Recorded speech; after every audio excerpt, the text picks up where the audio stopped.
Olá pessoal, eu sou Carlos Armit e você está assistindo ao meu canal Astrologia Sistêmica.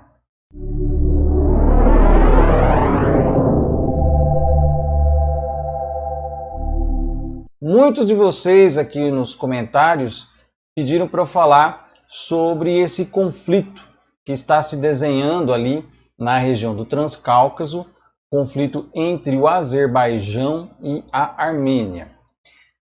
Olhando assim, dois países que aparentemente não apresentam expressão dentro da política internacional e nem da economia, mas que representam zonas de estratégias para quem? Para grandes potências que estão mexendo aí suas peças nesse tabuleiro geopolítico.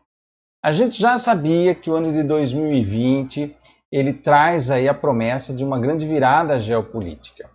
Só que veio uma pandemia junto também, né? Então o pacote era um pouquinho maior, mais complicado do que a gente imaginava. Quando eu comecei a falar sobre o ano de 2020 em palestras lá em 2008, tem até aqui no meu canal, para quem ainda não viu, nos vídeos lá bem mais antigos, tem trechos dessas palestras de 2008 em que eu já alertava para o ano de 2020 como um ano chave na geopolítica. Mas veio a grande surpresa da pandemia junto, né? E isso formou um combo aí bastante sui generis, inesperado, extraordinário. E nesse cenário todo que nós estamos vivendo, está aparecendo esse conflito, que não é o único conflito no mundo, não é talvez o mais importante, mas no momento é o que está chamando a atenção da mídia, se está olhando para ali, por quê? Porque, para além do conflito entre os interesses, né, entre a briga territorial de Armênia e de Azerbaijão, você tem por trás o choque de grandes potências. E aí que está o problema. Então, para a gente entender um pouco mais o que está acontecendo aqui, vamos dar uma olhada neste panorama geopolítico e depois eu vou mostrar para vocês qual é a correspondência astrológica, porque existe uma conexão entre este momento, principalmente de outubro aqui de 2020, com outubro de 1768, quando ocorreu a Grande Guerra Turca, que durou aí 6 anos, uma guerra entre a Turquia e a Rússia, e a gente vai ver quais são as conexões, as semelhanças astrológicas e se este momento aponta para uma colisão direta entre Rússia e Turquia. Então vamos analisar essa questão agora. O conflito acontece entre Azerbaijão e Armênia.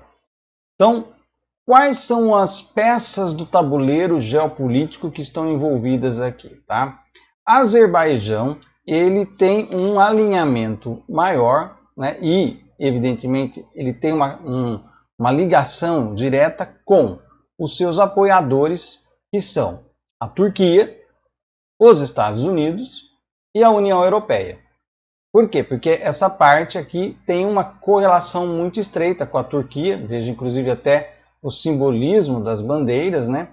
A Turquia é um antigo aliado dos Estados Unidos e União Europeia, né? Porque a Turquia servia como base na guerra dos Estados Unidos com a antiga União Soviética, na Guerra Fria.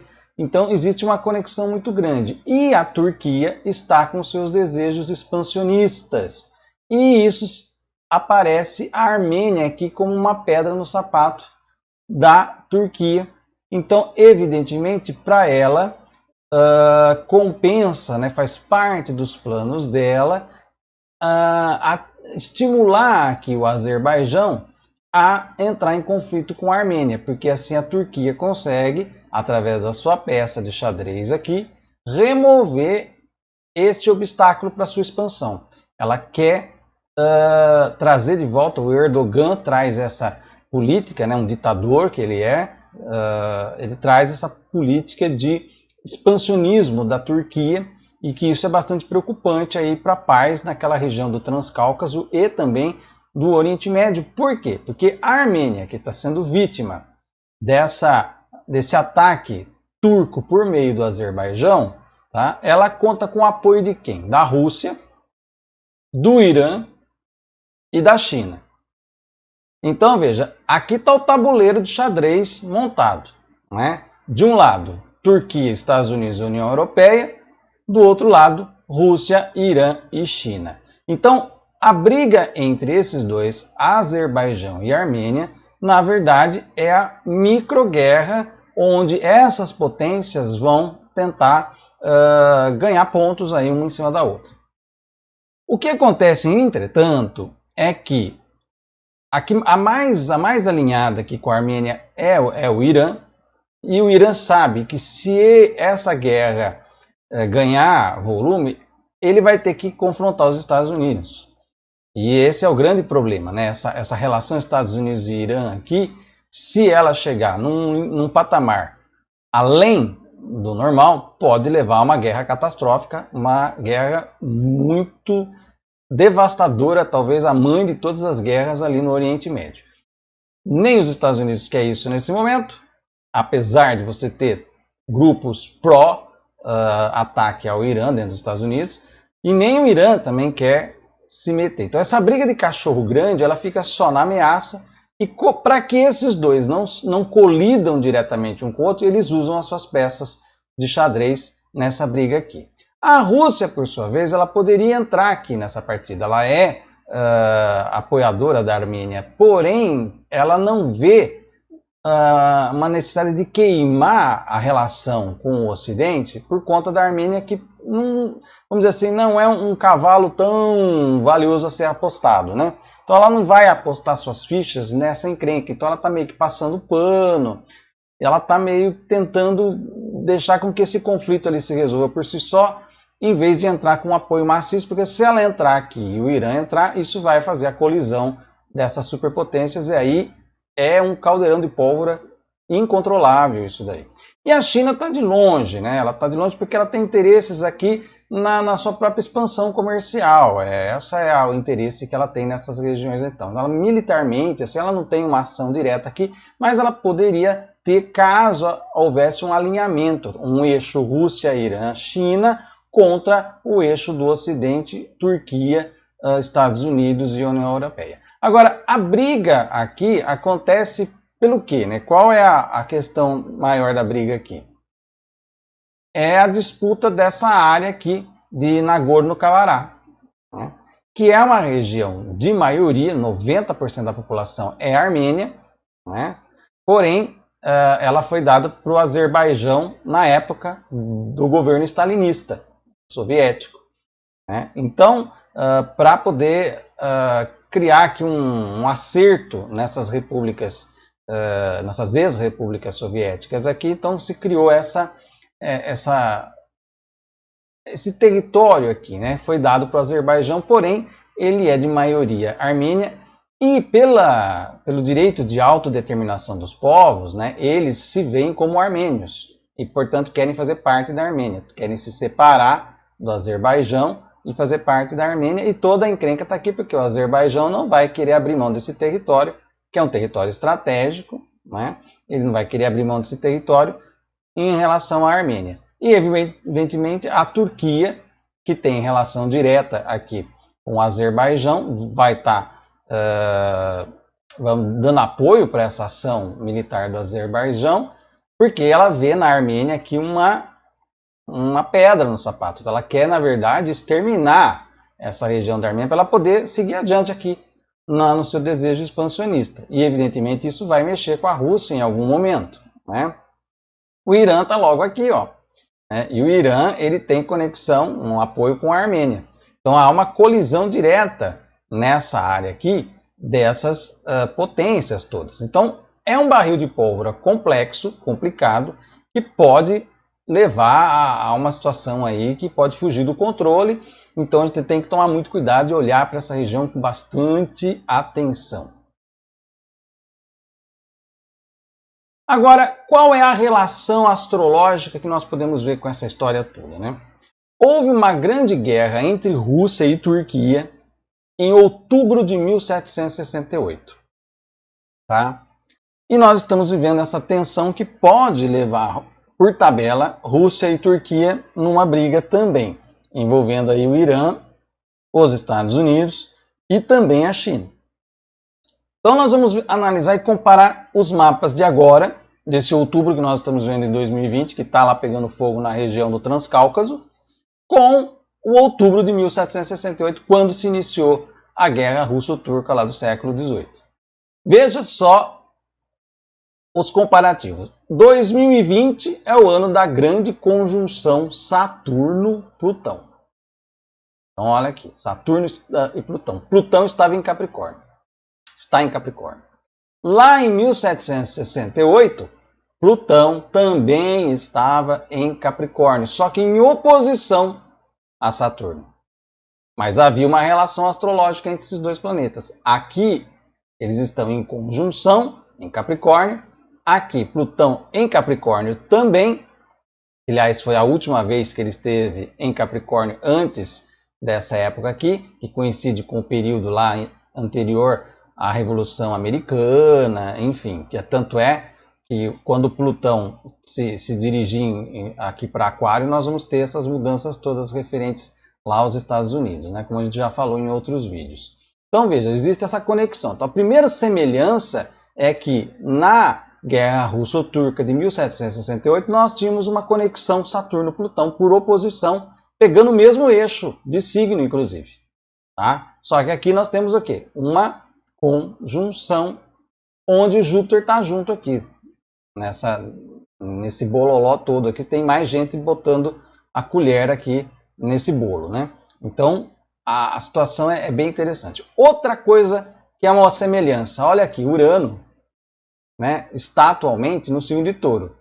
Olha Urano aqui também, no signo de Touro, em 1768.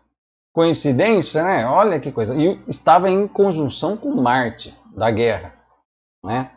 Olha Marte aqui, ó. Marte vai fazer conjunção ano que vem. Comecinho do ano que vem ele vai fazer conjunção com Urano aqui. Ele está retrogradando em Áries, ele volta ao movimento direto em novembro e vai sair dele em janeiro. Logo no comecinho de fevereiro, março, ele já vai estar fazendo conjunção aqui com o Urano. Ou seja, vai replicar um aspecto da Guerra Russo-Turca de 1768. Interessante observar que na semana em que estourou a guerra, houve uma alunação, né? Aqui você tinha a lua minguante, sendo que o Sol estava em Libra e a lua em Câncer. Então, e esse Sol fez aqui um triângulo, essa quadratura T, esse triângulo vermelho que vocês estão vendo aqui, ó, é a quadratura Sol-Plutão, quadratura Sol-Saturno e, de certa forma, a Lua aqui também, né? Entrando nessa... Havia um trígono bonito também, né? Um trígono de terra, envolvendo Plutão, a conjunção Marte e Urano e Netuno. Olha o Netuno onde estava, ó, em Virgem, no lado justamente contrário, né, ao que está agora, em Peixes. Então, é interessante que existe um espelhamento, existem semelhanças, mas existem espelhamentos, né? Então, Saturno está em oposição, Netuno está na posição oposta, havia um trígono aqui, mas assim mesmo, apesar do trígono, houve uma guerra que durou 6 anos. Ela foi até 1774. Então, foi um período tenso nessa região da colisão entre a Turquia, que era um grande império naquele momento, e também a Rússia, né? E hoje nós temos a lua cheia acontecendo aqui, ó, também mexendo com essa área. Nós temos aqui o Sol em Libra, tanto quanto aqui, né? Só que agora é uma lua cheia envolvendo aqui o Quirón, como eu já expliquei nos vídeos anteriores. Depois essa lua vai migrar, fazer conjunção com Marte e Lilith aqui, né? Então a gente tem assim algumas configurações muito parecidas, que a gente pode dizer que estão ativando os mesmos pontos do zodíaco, né? Mas de formas diferentes, trazendo o mesmo tema de novo, ou seja, uma colisão, uma suposta, uma possível, uma provável colisão entre a Turquia e a Rússia. No começo do ano passado, eu falei sobre os eclipses que aconteceriam no ano de 2019 e associei esses eclipses com alguns posicionamentos e algumas profecias de Nostradamus E esses vídeos estão aqui, se você procurar aí, eu vou deixar aqui na descrição o link para esses vídeos, em que naquela época eu tecia algumas considerações e trago algumas profecias de Nostradamus, em que ele disse que uma guerra começaria justamente ali naquela região da Turquia, e com uma invasão vindo por parte do Irã. Então fica bem claro isso, que o Irã em algum momento invadiria a Turquia.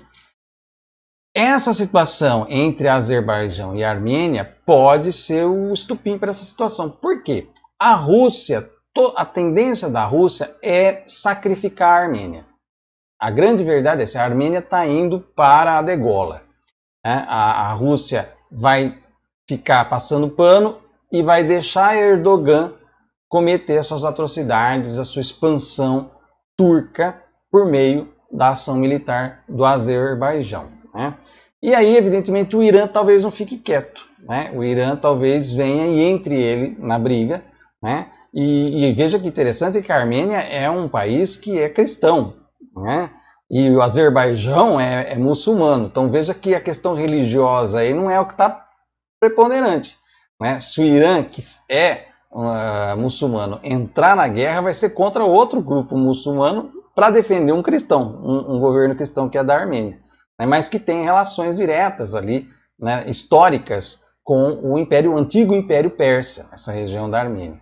Então se o Irã entrar com tudo, com a Rússia fazendo uma espécie de lavar as mãos, dando uma de Pôncio Pilatos ali, pode ser que realmente aquela profecia que o Nostradamus fala, de um grande exército persa, porque na época de Nostradamus o Irã se chamava Pérsia, esse nome Irã veio depois na modernidade aqui. Então ele chama da Pérsia, a Pérsia invadindo a região da Turquia ali.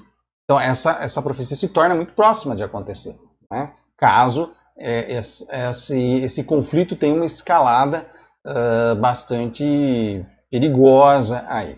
Agora é interessante fazer uma análise também com relação a esses dois países, o Azerbaijão e a Armênia, da onde vem o nome desses dois países.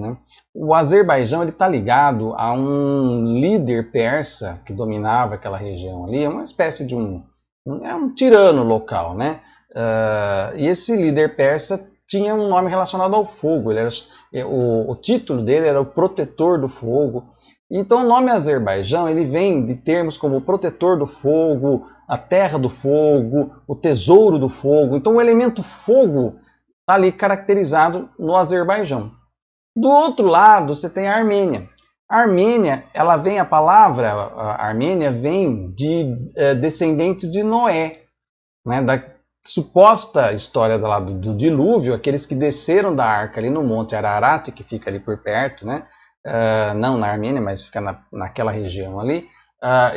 Desse Monte Ararat desceu os sobreviventes do dilúvio, que eram os descendentes de Noé, e esses descendentes de Noé deram origem ali à região da Armênia, E o dilúvio tem a ver com água. Então veja que interessante, dois elementos ali em conflito, Azerbaijão, o fogo, a terra do fogo, o protetor do fogo, e os descendentes de Noé, os que se salvaram do dilúvio, das águas, os sobreviventes das águas, o próprio Noé, teve essa visão desse dilúvio aí, o aviso desse dilúvio muito tempo antes, que foi justamente uma das épocas em que o mundo, vamos dizer assim, acabou, se você colocar por essa mitologia. Então veja que interessante esse simbolismo todo aí. Então é um conflito que está aí.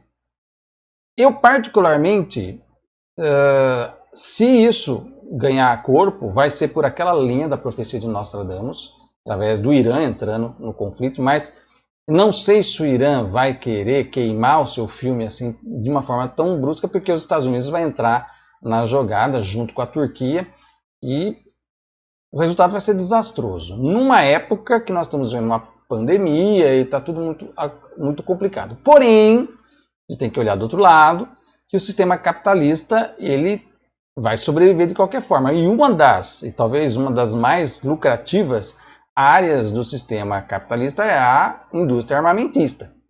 E para que a indústria armamentista também sobreviva à crise, ela precisa vender armas. E para vender armas, ela precisa fazer duas coisas: estimular guerras e estimular líderes que queiram armar sua população. né, para ela poder ganhar dinheiro. Então, líderes que são armamentistas, que são a favor da posse de armas, como acontece aqui no caso do Brasil, e em outros lugares do mundo, né, e regiões que estão em conflito, são pontos onde a indústria armamentista vai ganhar muito dinheiro. Essas guerrinhas, elas são a estratégia desde o final da Segunda Guerra Mundial. Quando estourou a bomba lá em Hiroshima, ficou claro que um conflito direto entre potências seria o fim do mundo, o extermínio nuclear. Então, elas nunca mais se confrontaram diretamente. Então, quais eram os confrontos? Criar regiões do planeta que viravam tabuleiros de xadrez, uns ficavam com as peças pretas, outros ficavam com as peças brancas e jogavam ali. Então, isso aconteceu na questão Palestina-Israel, isso acontece na região Índia versus Paquistão, acontece lá na briga da Coreia do Sul com a Coreia do Norte, enfim, no Vietnã. Essas regiões todas sempre tiveram, então, um lado sendo defendido pelos Estados Unidos, o outro lado defendido pela antiga União Soviética, então eles brigavam num quintal menor, onde eles não precisassem brigar os dois cachorros grandes de uma vez e fazer uma carnificina geral no mundo, né? Então pode ser que essa região do Azerbaijão seja mais um ponto de venda de armas, de criar uma guerra ali que vai durar alguns meses, vai haver aquelas coisas horrorosas que a gente já sabe, como aconteceu na Guerra dos Balcãs, né, extermínio étnico, que é isso que a Turquia quer fazer, ela quer exterminar. Ela já fez isso há 100 anos atrás, está fazendo 100 anos do grande holocausto dos armênios produzido pela Turquia, né, e que o Ocidente não reconhece esse holocausto, reconhece o holocausto judeu, mas não reconhece esse holocausto dos armênios, para não entrar em briga com a Turquia. Então, é isso, eu acredito que vai se passar pano mesmo, vai se fazer vista grossa, vão entregar a Armênia, os próprios apoiadores da Armênia, para salvar os dedos, vão deixar ir embora um anel. Então a Armênia provavelmente vai sofrer nos próximos meses aí muito com a intervenção do Azerbaijão via apoio da Turquia, e provavelmente a Turquia vai expandir o seu poderio para talvez aí lá na frente, né, quando ela chegar mais próximo ali de tomar os territórios que são realmente do Irã, a coisa ganhar um volume muito grande. Ou então, usando essa astrologia bem complicada e muito semelhante da guerra russo-turca, nós teríamos aí o desatar da guerra, como previu Nostradamus, entre essas duas regiões aí do Transcáucaso, e poderia levar então o mundo a um novo conflito que chegaria a ser até um conflito mundial, já que arrastaria, portanto, aquelas potências que nós vimos aí. Bom, esse é o recado que eu gostaria de deixar com vocês. Se você gostou desse vídeo, dê um like aqui, deixe o seu recado. O que você acha que vai acontecer, né? O que você sente que vai acontecer a partir dessa história? É mais uma guerrinha que vai durar alguns meses, depois alguém ganha e passa a pano e fica por isso mesmo, como já aconteceu em várias outras situações? Ou vocês acham que o negócio agora vai pro pau de vez e a coisa vai chegar aos níveis da Terceira Guerra Mundial? Escreva aí no seu comentário o que você pensa sobre isso, tá? E se você ainda não se inscreveu aqui no canal, vou pedir para você ir lá, apertar o botãozinho do inscreva-se até parecer inscrito, conferir se a sua inscrição ainda está lá, porque o YouTube está tirando, e também não esquecer de ativar o sininho para receber a notificação de novos vídeos. Eu vou ficando por aqui, até o nosso próximo vídeo e um grande abraço.